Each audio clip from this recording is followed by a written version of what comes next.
Hola, bienvenidos a Esquina Literaria. Soy Yolanda Miranda y les estoy compartiendo la lectura de este libro, la biografía de Winston Churchill, un luchador incansable. Cuéntenme qué les está pareciendo. Apenas estamos iniciando este libro, nos falta bastante, pero igual ya se torna interesante.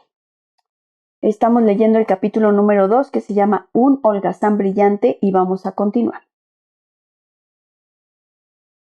Pero había algo más que sin dudas explicaba todo el resto. Como en Ascot y en Brighton, Winston no dejaba de pedirles a los padres que vinieran a verlo. Desde hacía años les escribía cartas sobre este tema, organizaba con antelación las visitas, preparaba pantomimas, conciertos, espectáculos de magia, exposiciones, actuaba en obras de teatro, participaba en competencias con la esperanza que se interesaran por lo que hacía, y la mayoría de las veces era en vano. Durante sus 2 años en Ascot, la madre fue a verlo 2 veces, es decir, mucho más que su padre. Durante los 4 años en Brighton fue 4 veces y el padre una sola. Y es más, pasó 2 veces por Brighton en sus giras electorales sin encontrar el tiempo para ir a visitar a su hijo, a Harrow, que solo queda a media hora de Londres en tren. La madre fue 6 veces en 4 años y medio y el padre una sola, a pedido expreso del director de la institución. Sucedió que su madre prometiera ir y que renunciara a hacerlo sin avisarle, dejándolo a la espera tardes enteras. Finalmente, cuando volvía a la casa a pasar las vacaciones, solía oír que su padre estaba en campaña electoral o en el extranjero, y su madre de visita en la casa de amigos, si es que no estaba en Dublín o en París. Quedaba Miss Everett para consolarlo, fiel entre los fieles, y su hermanito Jack, al que tampoco ahogaba la atención de los padres. Al menos Winston no tuvo que sufrir celos, pero la idea de que esta negligencia catastrófica haya podido afectar en algo la evolución psicológica o el desarrollo escolar de sus hijos nunca surgió en Lord y Lady Randolph Churchill. ¿Habrá que ver en esto el origen del Black Dog, esa depresión periódica que afectó a Winston durante toda su vida? Parece que se trata más bien de una tendencia hereditaria en los Spencer Churchill, pero el desinterés casi completo de los padres ciertamente no ayudó a mejorar las cosas. Es verdad que después de su regreso de Irlanda, Lord Randolph estaba entregado en cuerpo y alma al torbellino de la política.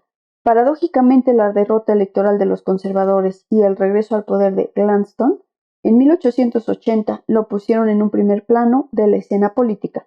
Mientras su partido estaba en el gobierno, este hombre fogoso había sido mantenido al margen, especialmente desde el malhadado asunto Aylesford.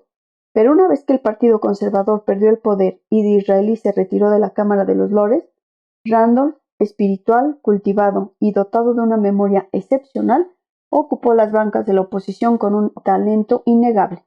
Tenía solamente 3 verdaderos aliados, el diplomático Sir Henry Drummond Golf, el abogado John Gorst y el joven Arthur Balfour, sobrino de Lord Salisbury. A este cuarteto movedizo lo bautizaron un tanto exageradamente el cuarto partido, pero como dijo A. L. Rouse, si bien nunca fueron más de 4, hacían tanto ruido como 40 y ocupaban más tiempo que 140. El más elocuente, el más dinámico, el más oportunista también, sin discusiones, era Randolph Spencer Churchill. Antes que todos los demás comprendió que el Partido Conservador, so pena de desaparecer, tenía que dirigirse a los ciudadanos, a quienes se les acababa de conceder el derecho al voto, y también a los campesinos, que no tardarían en adquirirlo. Por más que la vieja guardia del partido se tomara en chiste Tory Democracy y el eslogan que inspiraba a su principal promotor, Trust the People, and they will trust you, los acontecimientos y los electores le dieron la razón a Lord Randolph.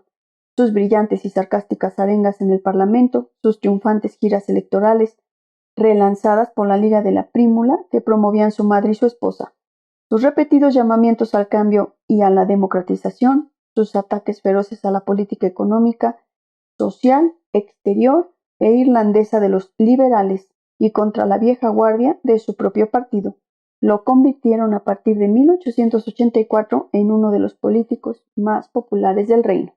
Cuando los conservadores formaron su primer gobierno de transición, dirigido por Lord Salisbury en 1885, fue imposible dejar de lado a Randolph Churchill y lo nombraron secretario de Estado en las Indias. Al año siguiente, después del triunfo electoral del Partido Conservador, debido en gran parte a la popularidad y habilidad de maniobra de Randolph Churchill, Lord Salisbury no pudo hacer otra cosa que ofrecerle un ministerio esencial, ministro de Hacienda y simultáneamente las responsabilidades de líder de la Cámara de los Comunes.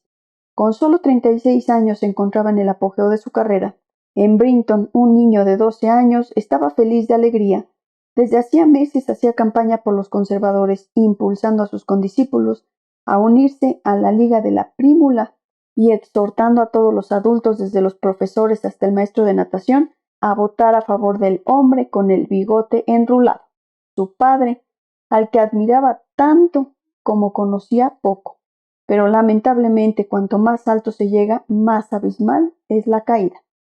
En el curso de su irresistible ascenso, Lord Randolph Churchill se hizo demasiados enemigos, tanto entre los liberales como dentro de su propio partido, y las víctimas de su habilidad para maniobrar y de su temible elocuencia esperaban en silencio el momento de la revancha.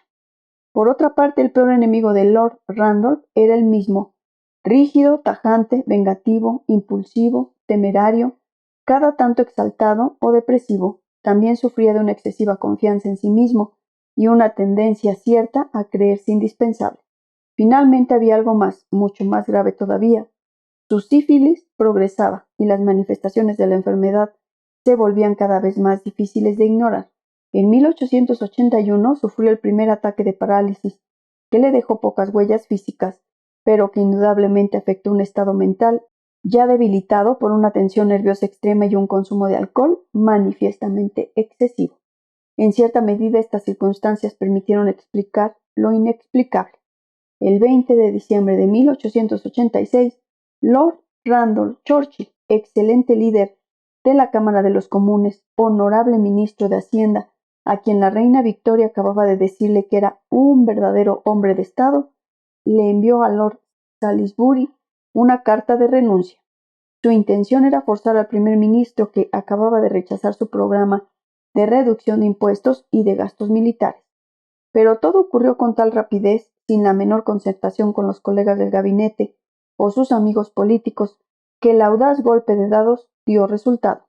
Cansado de este ministro, inquieto, que se mezclaba todo el tiempo en los asuntos de sus colegas y que buscaba ardorosa y manifiestamente ocupar el primer lugar entre ellos, Salisbury aceptó la dimisión y encontró un reemplazante.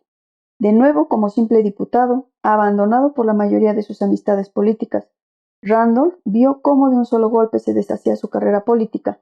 Empezó a intervenir esporádicamente en el Parlamento, a apostar fuerte en las carreras de caballos y se fue por mucho tiempo al extranjero, seguido siempre de lejos por su primer admirador y principal partidario, un holgazán, insolente y peleador, su hijo.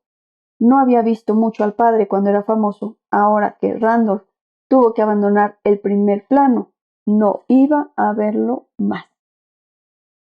Espero que les haya gustado la lectura del día de hoy de este libro, la biografía de Winston Churchill, un luchador incansable. Los espero en el próximo video para continuar. Muchas gracias por escuchar.